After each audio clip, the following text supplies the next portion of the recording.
Alors en Espagne, 2025 Allez. débute avec des polémiques. Alors au Barça, l'inscription de Dani Olmo fait couler beaucoup d'encre. Je rappelle, le joueur qui avait été recruté par le FC Barcelone l'été dernier pour 55 millions d'euros. Alors ne va pas pouvoir jouer la deuxième partie de saison avec les Catalans. En tout cas, on en est là. Alors explique-nous déjà pourquoi.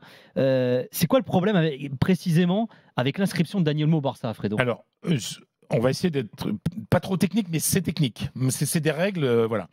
En fait, alors ils sont deux, hein, Dani Olmo et Pau Victor. Pas Victor. Mais bon, c'est le cas qui compte, c'est surtout, bien entendu, c'est le titulaire. Dani Olmo, qui est quand même la recrue vedette de cet été. En fait, il y a le fair play financier, donc tu ne peux inscrire ton joueur que quand son salaire entre dans le cadre de du fair play financier. Voilà. Il y a un encadrement de la masse salariale pour tous les clubs en Liga. Voilà. Ce qui est logique. Et d'ailleurs, les comptes sont totalement transparents. Vous les avez sur le site non, de mais la là, Ligue, ça marche bien. Non, mais je veux dire, il faut reconnaître que Tebas là-dessus, il fait le boulot. Le Barça avait déjà eu beaucoup de mal à inscrire Dani Olmo. Les 2 premières journées, il ne joue pas. Et là, blessure de Christensen. On a l'impression que ça a été un peu étiré. En tout cas, c'est 4 mois. Blessure, ça permet de libérer, il est désinscrit, il récupère son salaire. Il récupère son salaire et tout, tu vois, voilà. Il profite de ça.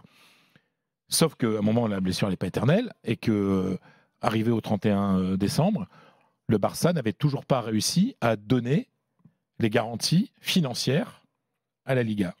Ce qui fait que les 2 joueurs sont désinscrits. En gros, ils avaient une dérogation jusqu'au 31 décembre. Oui, voilà, oui, parce que à cause de la durée de la blessure. À partir du moment où le Barça n'apporte pas les garanties financières, alors ensuite, entre-temps, enfin, je crois que c'est le 3 ou le 4 janvier, le Barça récupère ce qu'on appelle le 1-1, c'est-à-dire le droit de dépenser 1 euro chaque fois qu'1 euro est vendu. Tu vois ce que je veux dire? Parce qu'avant, tu vendais un joueur, tu ne pouvais pas réinvestir tout cet argent, tu devais combler ta dette, tu devais mettre de côté, etc. Bref. Parce que le Barça continue de vendre les fameux leviers, les bijoux de famille, le Barça a vendu la gestion pendant 50 ans des tribunes VIP. Au Qatar, je crois, non? Enfin, on ne sait pas trop. Il y a Qatar, il y a d'autres pays du Golfe, etc. Officiellement pour 100 millions, ils espéraient plutôt plus. Enfin bref, on ne sait pas trop. Sauf que cet argent-là permettait au Barça de revenir. Vous allez me dire, il n'y a pas de problème. Si, parce que la règle en Espagne, c'est que tu ne peux pas avoir 2 licences dans la même saison, dans le même club. C'est-à-dire que si ta licence est terminée, tu ne peux pas reprendre une autre licence. Exemple, pour que ce soit clair. Tu as un joueur, tu as ta licence pour jouer en Liga au mois d'août. Avant la fin du mercato, tu prêtes ce joueur à un autre club à l'étranger. Tu veux le faire revenir au mois de mercato du mois de janvier, tu ne peux pas. Parce que sa première licence, elle est terminée. Et tu ne peux pas avoir 2 fois la même licence. C'est une règle. Voilà. Donc,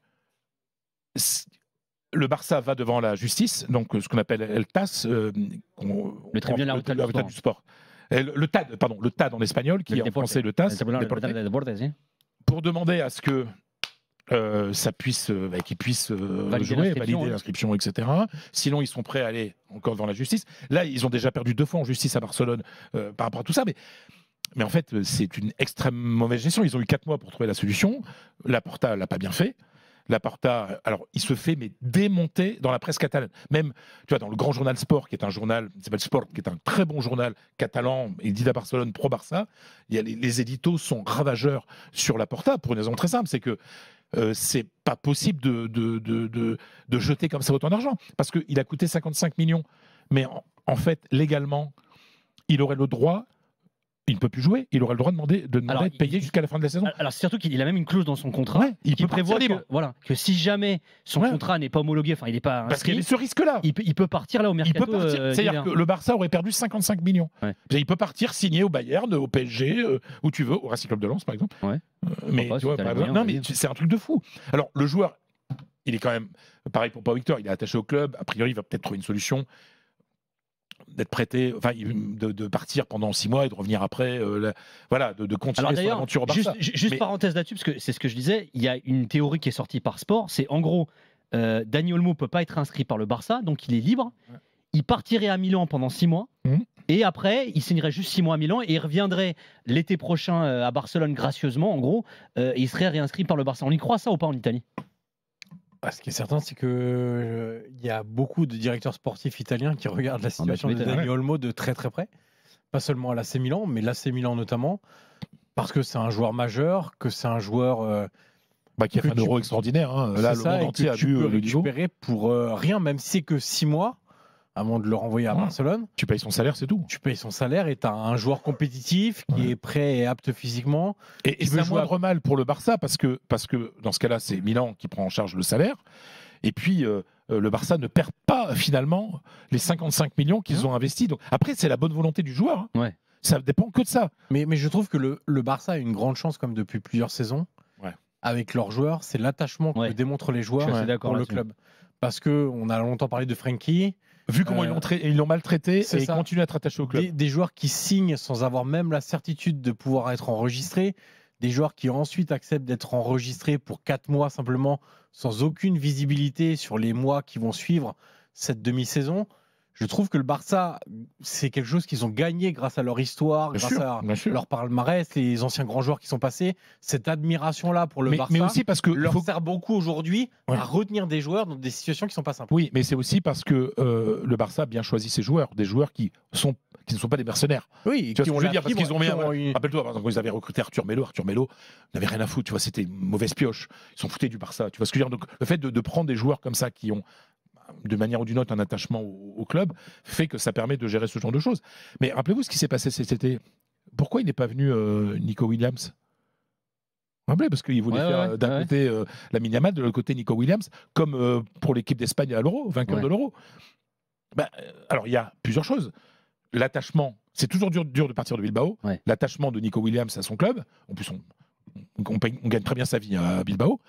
Mais aussi le fait, la certitude qu'il y avait. Parce que là, Nico Williams, c'était exactement le même problème. Parce que c'est un gros salaire et il n'aurait pas pu y être inscrit. Donc, Nico Williams, il a eu plus de nez en disant oh là là, c'est dur de partir 6 mois, mais en plus, ça sent pas très bon, donc je vais pas prendre de risque. Alors, une chose quand même, parce que tu as commencé à l'évoquer, tu disais, il y a pas mal d'éditos, notamment dans la presse catalane, qui déglinguent Laporta, mais ça va même plus loin. Il y a même des sociaux qui réclament sa destitution, ou du moins, soit une motion de censure, soit un vote de confiance. Alors, des gens demandent sa démission, il va pas démissionner. Bon, une espèce de référendum, quoi. Et la motion de censure, alors on va pas rentrer dans les détails, c'est très dur à monter. C'est-à-dire que il suffit pas d'avoir la moitié plus 1, quoi. Non. C'est tout un processus qui est très très long pour destituer un président comme le président du Barça. C'est pour ça que quand on dit qu'un club appartient aux socios, ils ont le ça, les décisions surtout. Non, mais tout est très compliqué, tout est très machin. Non, excuse-moi, c'est compliqué. C'est compliqué. Il y a des gens qui veulent la destitution de Macron. C'est compliqué parce qu'il a été élu. C'est exactement le même processus. C'est très dur. Sinon, Michel Barnier, il est libre. Le Barça. Non, mais il a été élu pour 4 ans. Donc après, peut-être qu'il ne sera pas réélu à la fin de son mandat. Mais là, il faut quand même le reconnaître. C'est-à-dire que pendant 4 ans, il fait ce qu'il veut. Attends, mais il a été élu. Après, il rendra des comptes dans 4 ans. C'est si tu fais que des conneries pendant 4 ans, prochaines élections, tu risques de payer. Voilà, c'est pour ça. Oui, non, mais s'il y a un candidat crédible, si déjà il y en a un tout court, ce qui n'est pas toujours le cas. D'ailleurs, il va y avoir des élections réelles, il n'y aura personne. Parce qu'ils sont sûrs de perdre. Mais au Barça, il y a toujours des concurrents. Donc là, Laporta, il fait n'importe quoi, mais celui d'avant, Bartomeu, il faisait aussi n'importe quoi. Celui d'avant, Rossell, il faisait n'importe quoi. Donc ils ont le choix. Mais tu crois que c'est facile de faire n'importe quoi? Non, mais surtout d'avoir la constance dans n'importe quoi. Non, après, il faut voir une chose aussi, c'est que la presse catalane se dit, et moi j'ai vu vraiment des éditos de gens qui appuient le Barça en se disant, mais en fait, ils ont de la chance en fait déjà d'être à Montjuïc, parce que Montjuïc, t'as moins d'historique du Barça, t'as beaucoup de touristes. Si ça se passait au Camp Nou, ils prendraient cher. Ils prendraient cher parce que Montjuïc c'est 40 000 personnes, le Camp Nou c'est 100 000. Tu vois, quand tu as 100 000 petits mouchoirs blancs, etc. Tu vois ce que je veux dire? Puis après, puis comme à Montjuïc il fait froid, tu as des vieux socios, par exemple, qui vont plus à Montjuïc parce qu'il fait froid, parce que c'est un petit peu loin. Tu vois ce que je veux dire? Donc, en fait, les circonstances font que il y a une sorte de... Il s'en sort aussi parce qu'il n'a pas la pression du Camp Nou d'habituel. Parce que moi, j'en ai vu du temps de Joan Gaspard, ça fait un moment. Il y avait lui, comment il s'appelait? C'était Nunez, non? Je sais plus, donc très grand président du Barça. Très grand, mais ça s'est pas très bien fini. Ça s'est pas fini toujours. Mais le départ de Figo... Le pire, c'était Gaspard. Quand tu as 100 000 personnes avec le petit mouchoir blanc qui demandent des missions, on dit en catalan, je peux te dire que c'est quelque chose, quoi. Mais ce qui est dingue, c'est qu'on se rend compte que parce que c'est quand même, ça a été un grand président. C'est quand même le président de la meilleure période de l'histoire du Barça. Et le retour se passe moins bien. Il a hérité d'une situation très compliquée, mais on peut pas dire qu'il soit très bon non plus. D'ailleurs, normalement, je crois que la décision de justice, elle est attendue demain pour le cas. Il va. Alors oui, le truc aussi, c'est ce que j'ajoute. Il y a la Supercoupe. La pression, c'est qu'ils ont emmené les joueurs. Ils sont partis en Arabie Saoudite. Ils sont dans l'avion. D'accord. Ils ne peuvent pas jouer parce que c'est la même chose. C'est l'inscription en Liga et c'est l'inscription aussi à la Fédé. Parce que par exemple, là, c'est un match de la Fédé, la Supercoupe. La Coupe du Roi qui va bientôt revenir pour le Barça, c'est la Fédé aussi. Ouais. Donc, il y a. Mais alors. Et je termine encore parce qu'il y a beaucoup de. Tu termines tout le temps, tu termines jamais. Toi, mais le truc aussi, c'est que avant, le Barça et tous les clubs pouvaient profiter de la guéguerre qu'il y avait entre la Fédération et la Liga. Tu vois, aujourd'hui, il y a un nouveau président et il y a qui comme vice-président ? Il y a Tebas. La hache de guerre est enterrée entre la Liga et la Fédé. Et donc la Fédé, finalement, est dans la même logique de Tebas de faire respecter les règles.